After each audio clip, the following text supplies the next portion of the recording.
Hey, there's our fourth monkey friend! And of course she's locked in a cage. But we have a new enemy to deal with in here as well, and this is a small key-eating enemy, apparently. It's also a very weird enemy at that. It's like a fusion of two enemies. The fusion of the Deku Baba and the Deku-like. This is a big Baba, I believe. Best way to attack him is... I found just a jump attack if you can hit him before he hits you.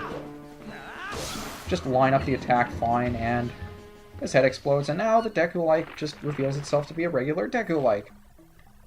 So we look around a little bit, find a bombling, and it's feeding time! Yep, just throw it above the Deku-like, and it'll eat it up. No cutscene or anything, it just eats it and explodes. And it will hopefully spit out the small key, otherwise we're stuck here. Okay, it did. Good! Isn't it convenient how all of these things just happen to magically line up for us so we can progress through the temple? I always thought so. So we open up the cage over here, and we get another monkey.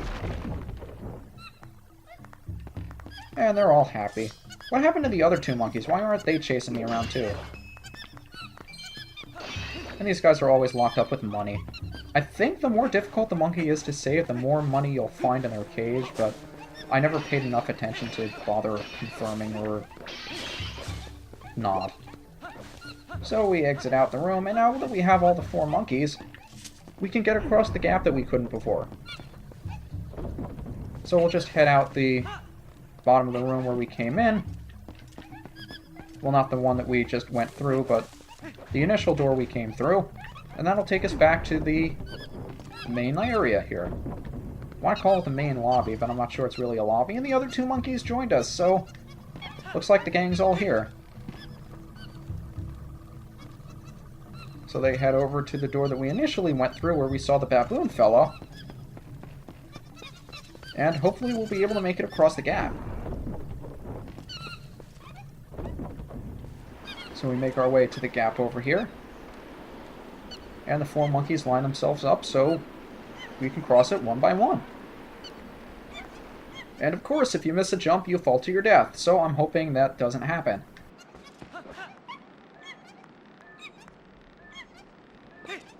Perfect! And now we can make our way up to the dungeon's mid-boss. Yeah, just like Wind Waker, the game fades out between the regular temple and the room with the mid-boss. I guess that's more of a reason to believe that this is just a modified Wind Waker engine.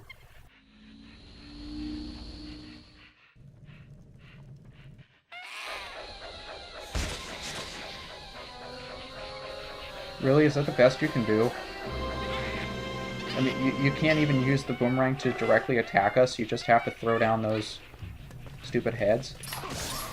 Okay, those things aren't too much to deal with. What you want to do? Wait for this little fellow Ook. He will throw his boomerang at you, stun him by running into the totem, and then when his boomerang returns to him, he will get struck with the boomerang instead of being able to catch it. So just follow him around, and when he throws it, repeat the process. Fairly simple boss, mini-boss. What you want to look out for, wait until you see the finishing context, the word on the A button. When you see finish instead of attack, that means you can finish the fight right then and there, and that can save you a round or two of fighting. It's not very important for mid-bosses, like right now, since it's not going to save you too much time. In fact, it didn't even appear at all. I suppose they didn't want to see a sword shoved up a monkey's ass. Which is for the best. So, that insect was making the monkey evil.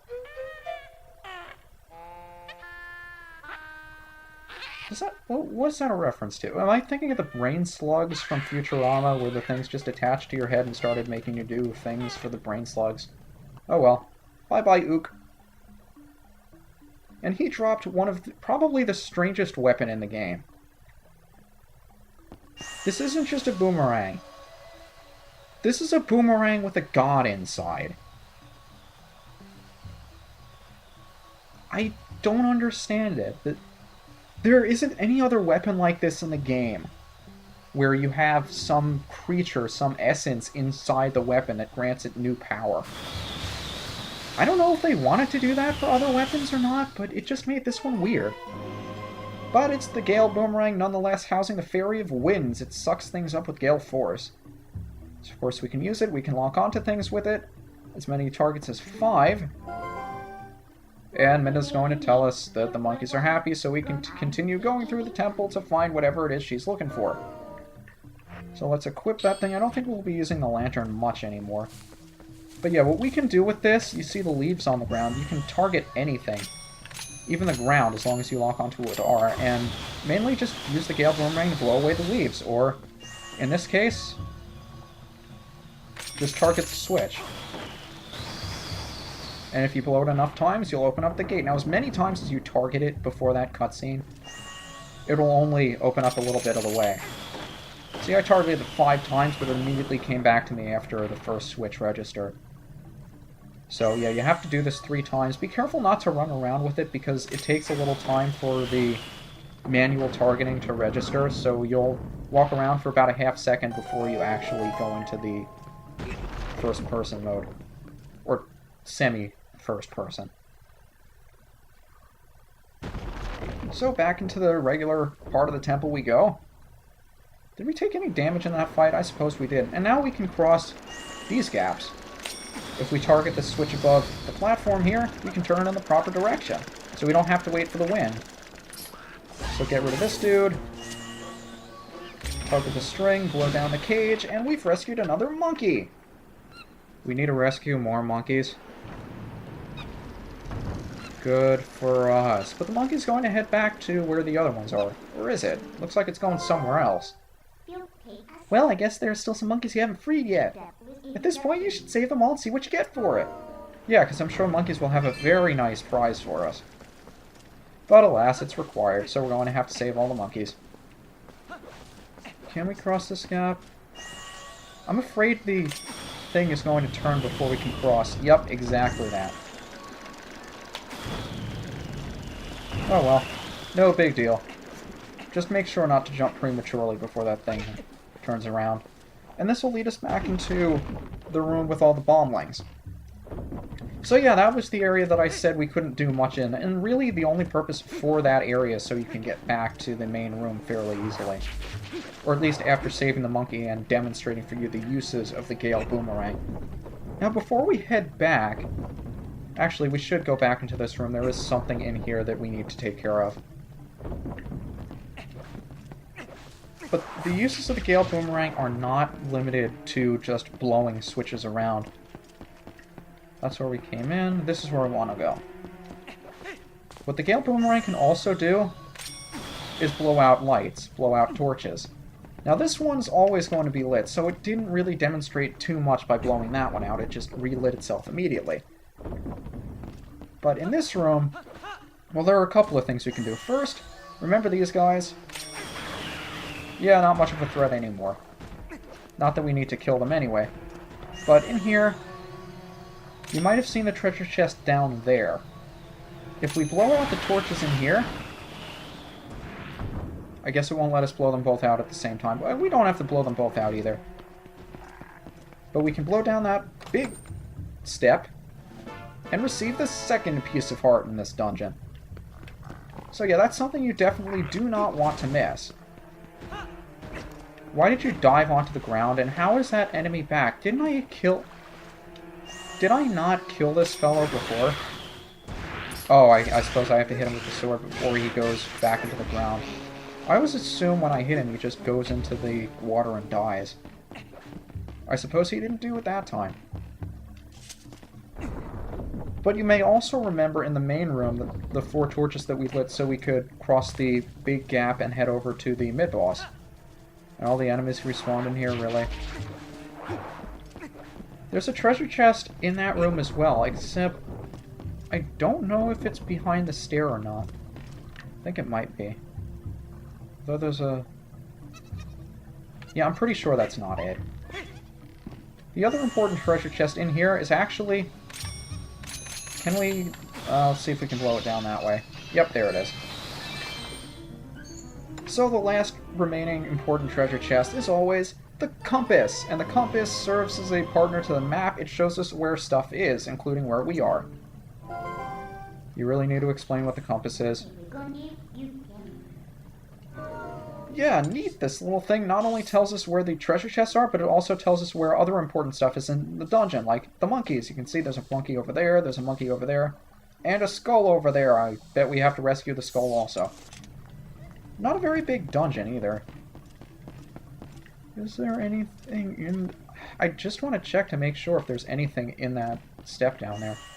Only one way to find out, I guess. We'll blow out all of these torches. Not that way. Well, I guess we only had to blow out one of them. And I guess we're going to have to take out the lantern again. But over here's a bomb lane. I suppose we could have done this at the very beginning, too, but... Well, there you go. So have the bomb lane blow up the rock. And in there is another treasure chest. I'm going to venture a guess and say 20 rupees. How do I remember this game so well? Okay, I guess we do need the lantern again. Oh, I never mentioned, on the item subscreen, your most recent weapon will tend to be at the top, and they fill in they fill in clockwise, so the next most recent weapon is to the right of that, and the right of that, and the right of that, and so on and so on. I think the bottles are always in this area.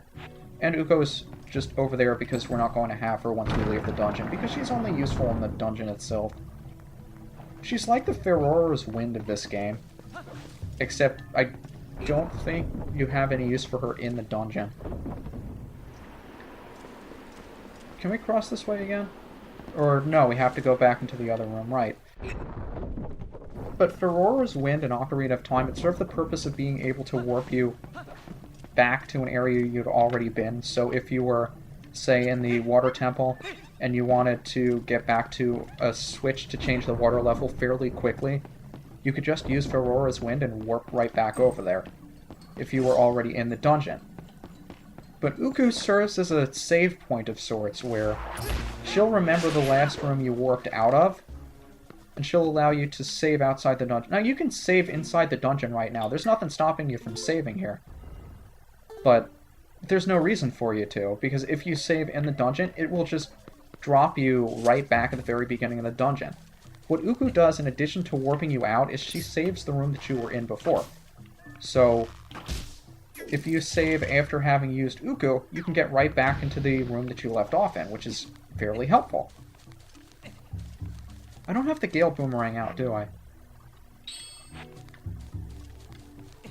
Like I said before, I never actually used her because I usually do all of these dungeons in one sitting. But if for whatever reason you have to leave, very nice to find her and use her.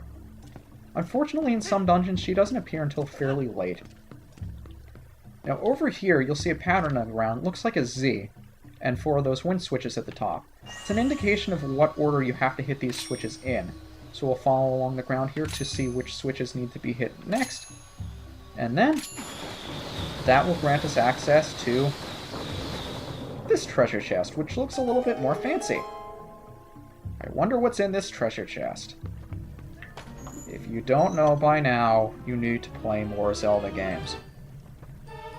It's the big key, and now we can get into the boss room! Or so it seems. Just because we can open the boss door doesn't mean we can get into the boss room. In fact, if we head a little bit further in this direction, we'll find that it's pretty much impossible to get there as we are now. But we'll save that for when we can actually get there. It looks like the monkey's going to be leading us further in. Show me the way, fellow monkey man.